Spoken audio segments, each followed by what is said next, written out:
Wer die Schwerkraft scheinbar aufheben und die Grenzen der Physik verschieben kann, muss ein ganz besonderer Mensch sein.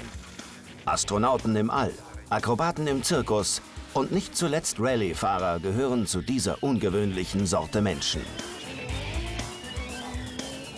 Sie vollbringen Dinge, die Normalsterblichen absolut unbegreiflich sind. Einer von diesen ungewöhnlichen Menschen? Walter Röhrl, Rallye-Legende und unumstritten einer der besten und erfolgreichsten Rallye-Piloten aller Zeiten. Genie auf 4 Rädern und sogar bester Autofahrer aller Zeiten. Mit solchen Prädikaten bedenken ihn bis heute Rallye-Fans, ehemalige Konkurrenten und Fachleute, die es wissen müssen.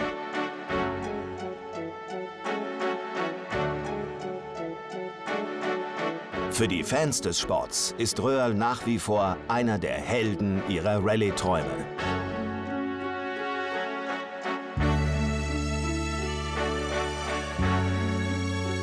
Selbstverständlich ist er bis heute der Automobilszene treu geblieben. Als Markenbotschafter von Porsche testet und entwickelt er die neuesten Modelle und ist die allseits respektierte Galionsfigur der Sportwagenfirma aus Zuffenhausen. Wie seine Laufbahn als Rallye-Fahrer begann, wie er zu seinen großen Erfolgen kam, warum er nie in die Formel 1 einsteigen wollte, die Tops und Flops einer einzigartigen Karriere. All dies erzählt Walter Röhrl in Motorheads.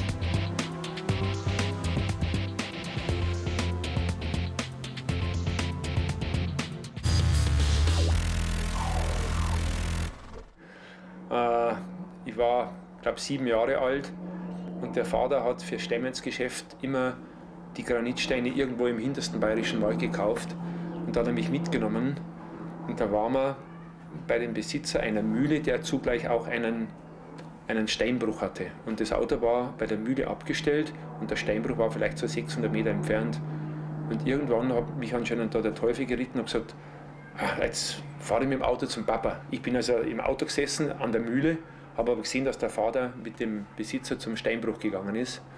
Habe dann das war ein Fiat 1400 hat es damals gegeben, muss also gewesen sein 1954.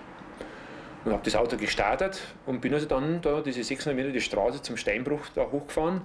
Der Vater war natürlich, hat einen Schock gekriegt, wie das Auto kommt, alleine. Er hat niemand gesehen, dass jemand im Auto sitzt, weil ich eben so klein war, dass ich unter dem Lenkrad durchgeschaut habe. Und bin dann habe dann aber gehalten, habe das Auto abgestellt und bin dann zum Papa gegangen, als wenn das das Selbstverständlichste auf der Welt gewesen wäre. Anscheinend nur von dem, was ich immer zugeschaut habe, wie das geht mit der Kupplung. Und von diesem Moment an war ich Autofahrer. Also habe ich meine Prüfung abgelegt gehabt in den Augen meines Vaters und ich durfte also uneingeschränkt Auto fahren. Hier im Hof, vom Hof zur Tankstelle hoch zum Tanken war also immer meine Aufgabe, dass ich das habe machen dürfen. Im Winter haben Stämme jetzt ja nichts zu tun, da ist ja Pause, da war der Vater immer beim Eisstockschießen. Und in diesem Wald, wo dieser Weiher war, bin ich den ganzen Tag nur mit dem Auto auf Schneestraße durch den Wald gefahren, bis abends der Vater wieder nach Hause wollte. Und so habe ich dann schon unheimlich viel Beziehung zu dem Gerät Auto gehabt, aber immer noch nicht den Wunsch, Rennfahrer zu werden. Komischerweise, der wurde dann erst viel später über den Skisport durch einen Freund geweckt. Ich hatte einen Bruder, der 10 Jahre älter war, und der war auch ein sehr autobegeisterter Mensch.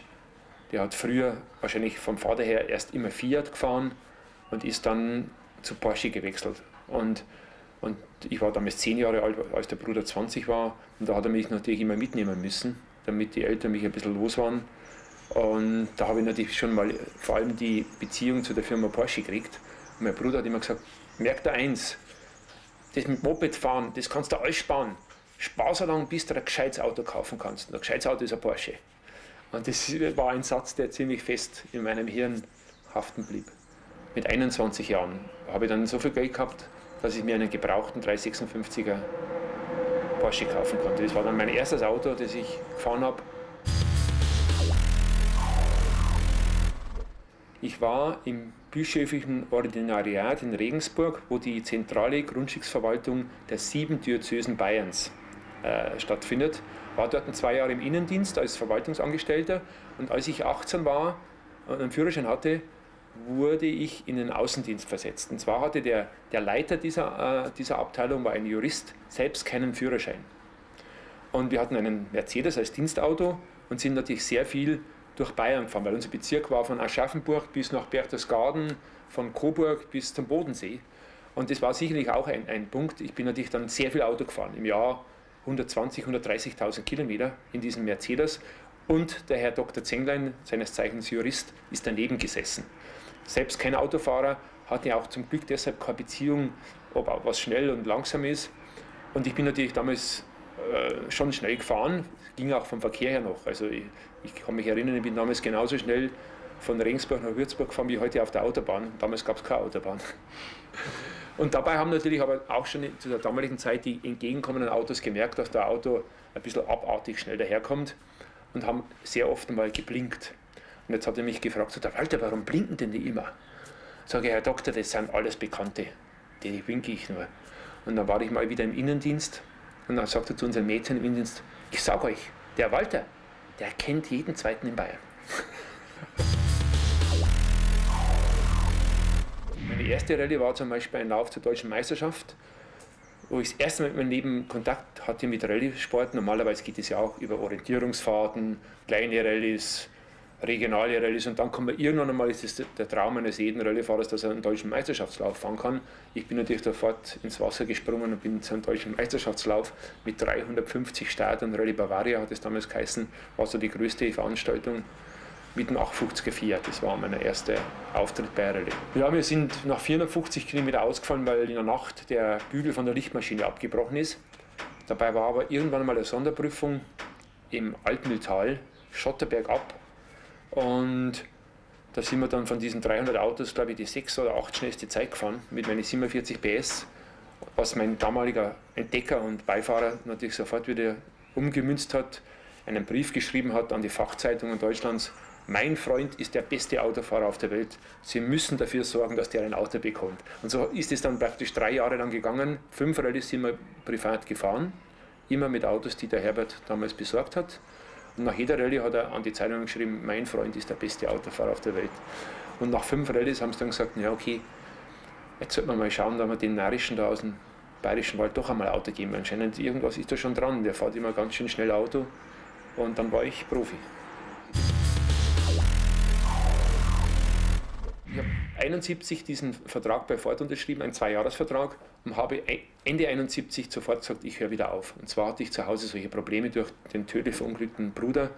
Ist bei jeder Rallye, wo ich weggefahren bin, war zu Hause eine Szene, also wie wenn jetzt der Abschied wäre, sie wird mich nie mehr wieder sehen. Und das hat mich dann so belastet, dass ich Ende des Jahres gesagt habe, okay, ich kann das nicht mehr machen, diese Gaudi jedes Mal.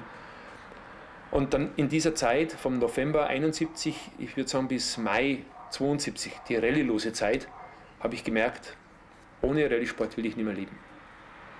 Ich war der unglücklichste Mensch und ich habe gesagt, wenn ich nicht mehr Rallye fahren kann, dann ist mein Leben zerstört. Ich habe dann wieder bei Ford angerufen, war damals der Herr Granifuß der Chef. Ich sage, Sie werden zwar sagen, ich spinne, aber jetzt möchte ich doch wieder fahren. Der war sofort begeistert, sagte, toll, müssen wir schauen, dass wir noch vielleicht 1 oder 2 Rallyes fahren können von dieser berühmten Olympia-Rallye damals. Und ab da habe ich dann schon diesen Funken gehabt, ich möchte zeigen, dass ich vielleicht der Beste bin. Weil da bin ich dann bei der Olympia-Rallye plötzlich schneller gefahren wie ein Mikola Mäkkinen, das waren für mich Namen, die habe ich mir gar nicht aussprechen trauen. Ne? Und da habe ich das erste Mal gehofft, dass ich vielleicht doch irgendetwas habe, was mich da in diese Klasse bringen könnte. Wir hatten Startnummer 26 und wir sind losgefahren und auf den ersten 2 oder 3 Prüfungen bin ich Bestzeit gefahren. Bloß bis dahin war natürlich schon eine Liste aufgestellt, Bestzeit Hanno Mikola, zweitschnellster Jean-Pierre Nicolas, Darniche, Tony Fall, Rauno Altonen. Und dann kam Startnummer 26, Bestzeit. Dann hat der Sekretär, der diese Rallye betreut hat, war damals ein sehr berühmter Journalist, der Herbert Völker, hat gesagt, das ist ein Zeitfehler, rausstreichen, hat den Namen weggestrichen. Bei der zweiten Prüfung das gleiche wieder. Jetzt ist da schon wieder diese Startnummer 26 da. Was ist denn damit euren Computer? Irgendwas stimmt da nicht, dass da immer der Bestzeit von der Startnummer 26 gefahren wird. Und erst als auf der dritten Prüfung dann wieder zweitschnellster oder drittschnellster war, haben sie begonnen, darüber nachzudenken, dass da irgendwas kann da nicht stimmen. Wer ist es? ein Capri. Und auf jeden Fall haben sie dann halt irgendwann überreißen müssen, dass es tatsächlich so war, dass ich so schnell war. Und das war sicher der Punkt, wo ich dann in der Weltpresse bekannt wurde, weil die Olympiarallye war ja die beste Veranstaltung, die es jemals in Deutschland gegeben hat. Sicher ist das Auto immer das Dominierende, wenn du einen Sport betreibst, das von einem Gerät abhängt. Aber der Fahrer war doch noch mehr in der Lage zu zeigen, dass er gut ist wie auf der Rennstrecke. Ich konnte auf einer 6 Kilometer Schotterprüfung bergab mit dem Fiat mit 47 PS plötzlich 6 schnellste Zeit fahren. Mit dem 850er Fiat auf einer Rennstrecke hätte es mich 5-mal überrundet. Und das war so ein Spleen, dass ich gesagt habe, okay, ich glaube, dass ich dort mehr zeigen kann, dass ich gut bin wie auf der Rundstrecke. Das waren so die Grundgedanken, die mich geleitet haben, in welche Richtung ich mich bewegt habe. Dass ich später dann auch Rundstreckenfahren begonnen habe, das war dann dieser Spleen, das ist perfekt zu sein. Ich habe gesagt, wenn ich Rundstrecke fahre, kann ich vielleicht noch was dazulernen und kann ich noch perfekter werden. Und darum bin ich dann auch später Rundstreckenrennen gefahren. Und als ich mein erstes Rennen gefahren bin, ich glaube, das war 1977 auf dem Schnitzer BMW am Norrisring, das war das erste Mal, dass ich im Rennauto gesessen bin, bin ich da rumgefahren und es hat mir natürlich Spaß gemacht, vor den Rennfahrern zu fahren, aber der Fahrspaß, war mir gleich klar, ist nicht gleich zur Rallye-Fahren. Ich war überrascht, wie viel Auto ein Formel-1-Auto ist. Als Fahrer einer Straßenautos mit Karosserie ohne freistehende Räder betrachtet man ja so eine Zigarettenschachtel mit 4 freistehenden Rädern nicht als Auto. Aber ich war dann sehr angetan, dass es wirklich wie ein Auto fährt, exakter, leichter und macht schon Spaß. Also da gibt es keine Diskussion. Das habe ich dann schon, war glaube ich 1980 ein Vergleichstest gegen Fittipaldi auf seinem Formel-1-Auto und er auf meinem Fiat 131, haben wir so die Autos getauscht. Und da war ich schon angetan, wie toll das Auto fährt. Allerdings, nachdem ich schon 2 Tage gewartet habe, bis ich überhaupt ins Auto reingekommen bin, war mir auch klar, also die Diskussion besteht überhaupt nicht, dass ich Formel 1 fahre, weil es waren Bilder, die waren göttlich, als der Kopf über den Überrollbügel rausgeschaut hat, also jämmerlich, wie das ausgeschaut hat. Beginne ich mit dem Capri, das war natürlich mein erstes Werksauto, ich hatte damals einen 2-Jahres-Vertrag. Gage 500 Mark für die 2 Jahre, aber plötzlich, das kostet nichts. Du kriegst ein Auto, es wird alles bezahlt. Das war damals sensationell für mich. Ne? Das war der Traum, nachdem ich ja vorher in 3 Jahren 5 Rallyes privat gefahren bin. Und das hat alles mein Beifahrer damals zahlen müssen, hat es plötzlich nichts mehr gekostet. Das war toll, obwohl das Auto alles andere wie ein richtiges Rallye-Auto war. Also Capri, das war immer so ein Boulevardrenner. Damals waren die Werksautos Escorts, die wurden aber in England gebaut und Ford Deutschland hat wegen Marketing auf Capri gesetzt. Aber es hat dann nicht lange gedauert, dann wusste man, dass man auch mit Capri schnell fahren kann. Daneben steht der Ascona, das Opel Euro Händler Teams. Hat natürlich unmittelbar die Erinnerung, mein erster Sieg bei einer Weltmeisterschaftsrallye, Rallye Akropolis. Hat als die schwerste Rallye gegolten hier in Europa und das war also ganz toll, dass ich damals mit diesem Ascona dann gewonnen habe. Noch dazu, wo 3 Stratos am Start waren. Und war also, muss ich sagen, eine tolle Erinnerung. An das Auto erinnere ich mich gerne noch. Und da war Akropolis noch eine Rallye. Also davon können wir halt bloß noch träumen. Gell? Da bist du gefahren 40 Stunden nonstop bei Staub, Hitze, dass die Fetzen fliegen Straßen, da wo du keinen Eselskarren nicht drüber jagst. Und so war es auch. Das kann man sicherlich von 100 Starter, glaube ich, kamen 6 ins Ziel. Also das waren noch andere Zeiten wie heute. Daneben steht hier der Fiat 131. Kann natürlich auch noch an eins denken. Der erste Gewinn der Weltmeisterschaft, der erste Sieg in Monte Carlo. Monte Carlo-Sieg war immer der Traum, den ich in meinem Kopf hatte, dass dann plötzlich auch eine Weltmeisterschaft für Fahrer gibt. War eine Nebenerscheinung, aber die hat es früher gar nicht gegeben. Früher war Europameisterschaft der höchste Titel für Fahrer. Daneben steht der Opel Ascona 400. Da denken wir natürlich auch sofort an einen Monte Carlo-Sieg, weil mit einem Opel Monte Carlo zu gewinnen war damals einfach undenkbar. Das waren immer ausgesprochene Sportgeräte, die konzipiert wurden nur für den Sport, auch die da gewonnen haben, und keiner hat das für möglich gehalten, dass man mit einem Ascona gewinnt. Noch dazu wo damals eben schon 82 die allradgetriebenen Audis am Start waren und Monte Carlo halt viel mit Schnee zu tun hat, mit Eis. Da waren wir der Meinung, ohne Allrad ist es ausgeschlossen, dass man da gewinnen kann. Das 82er Jahr war Monte Carlo ist ja immer der erste Lauf zur Weltmeisterschaft und keiner war so vermessen, Anfang der Saison zu glauben, dass wir die Audis letztendlich schlagen können. Das war eine neue Ära, diese Vierradautos. Und dann habe ich Monte Carlo gewonnen, was die erste Sensation war. Und dann hat sich aber im Laufe des Jahres ein Zweikampf mit der Michel Mouton entwickelt, der dementsprechend natürlich medienwirksam war und auch oft eben zitiert wurde. Aber über die Zuverlässigkeit vom Auto, dass ich nie Probleme hatte, über das ganze Jahr konnten wir die Michel unheimlich unter Druck setzen. Und letztendlich in Afrika, dann bei der letzten Rallye bei der Elfenbeinküste, war sie nervlich ein bisschen schwach beieinander und hat dabei alles verspielt. Hat dann das Auto am Kopf gestellt und das war dann der Grund, dass wir mit dem Ascona Weltmeister wurden. Das war 82. Da wurde aber schon parallel in diesem Jahr wurde von Lancia damals der Nachfolger dieses Lancia Stratos, der Rallye 037 heißt das Auto hier, das kleine, entwickelt mit Mittelmotor und mit Fahrwerk wie ein Formel 1. Und das war auch eine Herausforderung für mich, das hat mich fasziniert. Sage ich, okay, das könnte speziell für meinen Fahrstil ganz gut sein, dieses Auto, das Formel 1 ähnlich fährt. Und so habe ich mich entschieden, dann 83 bei Lancia zu unterschreiben. Und es war mein schönstes Rallye-Jahr in meinem Leben, was ich verbracht habe. Ich konnte mir damals aussuchen, wie viel Rallye ich fahren wollte. Ich war also jetzt 80 Weltmeister, 82 und hatte irgendwo die Nase voll. Ich habe gesagt, nein, diesen Medienrummel will ich nicht mehr. Ich fahre nur noch 5, die schönsten Rallyes auf der Welt, was es gibt. Ein bisschen zum Spaß. So war es auch. Habe also dann auch, glaube ich, der Monte Carlo gewonnen mit dem Auto. Und das ist auch haften geblieben. Es war sicherlich das Auto, das meinem Fahrstil am perfektesten entsprochen hat. Du konntest fahren wie in einem Formelauto, also ganz mit geringsten Lenkeinschlägen und ganz sauber. Also es war ein tolles Auto. Ja, das ist am Anfang ist man ein bisschen skeptisch, ob diese ganzen Wasserleitungsröhrchen, aus denen dieser Gitterrohrrahmen besteht, dass der das aushält. Aber es war so. Wir hatten da ganz wenig Probleme.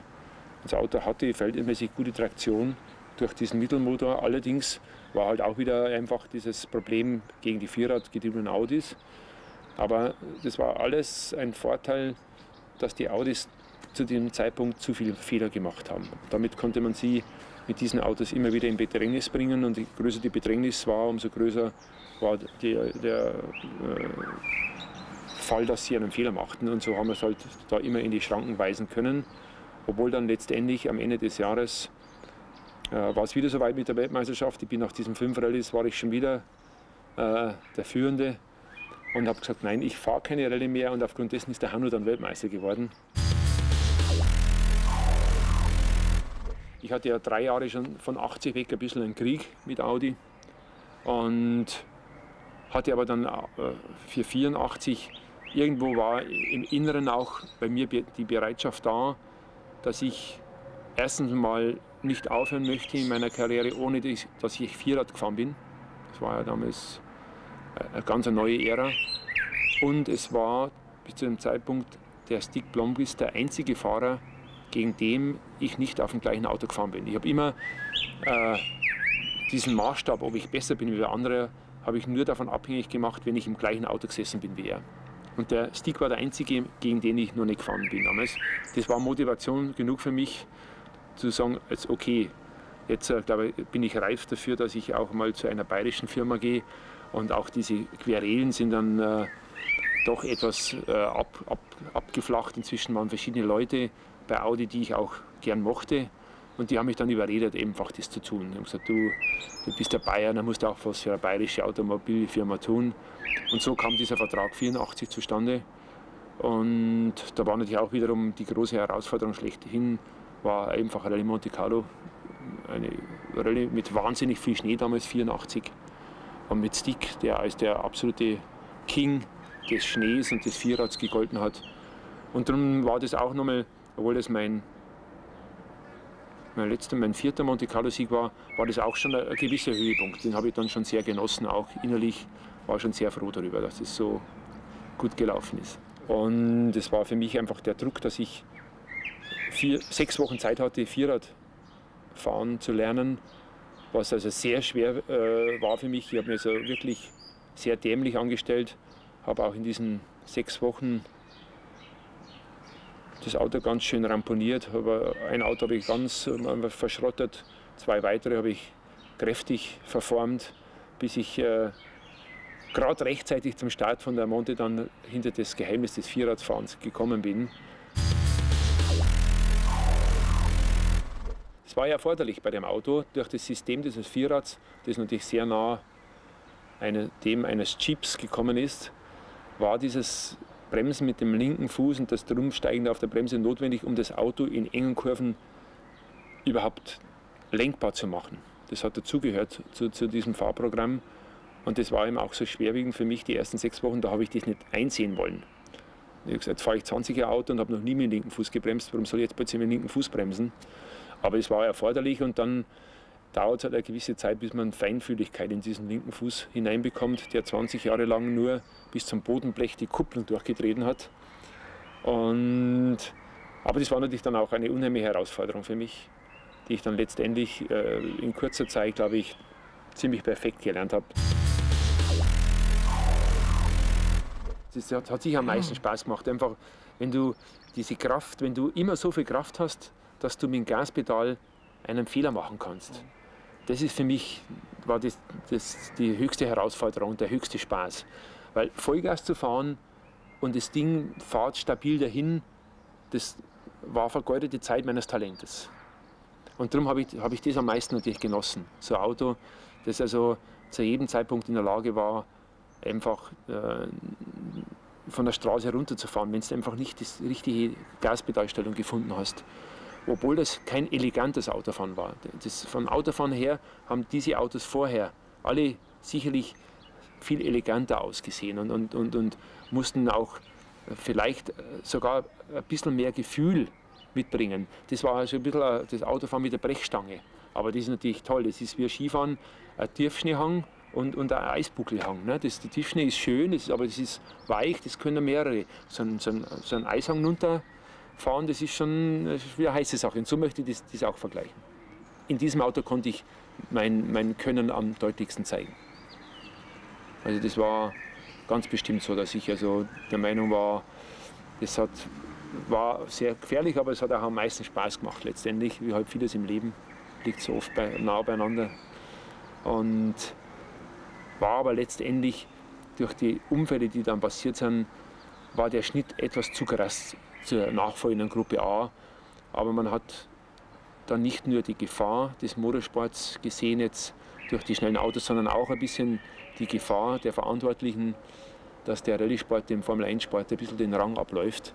Und da hat man das dann ganz geschickt benutzt, um einmal dieser Sparte vorerst einmal den Hahn ein bisschen zuzudrehen. Aber auf der anderen Seite, glaube ich, wäre es auch nicht vernünftig, wenn ich heute eine Sprungschanze baue, wo vielleicht noch 3 in der Lage sind, hinunterzuspringen und alle anderen stürzen. Dann stimmt da was nicht mehr. Und so war es da sicherlich auch. Also ich würde keine 3 nicht zusammenbringen, die in der Lage waren, das Auto schnell zu fahren damals. So verrückt war das.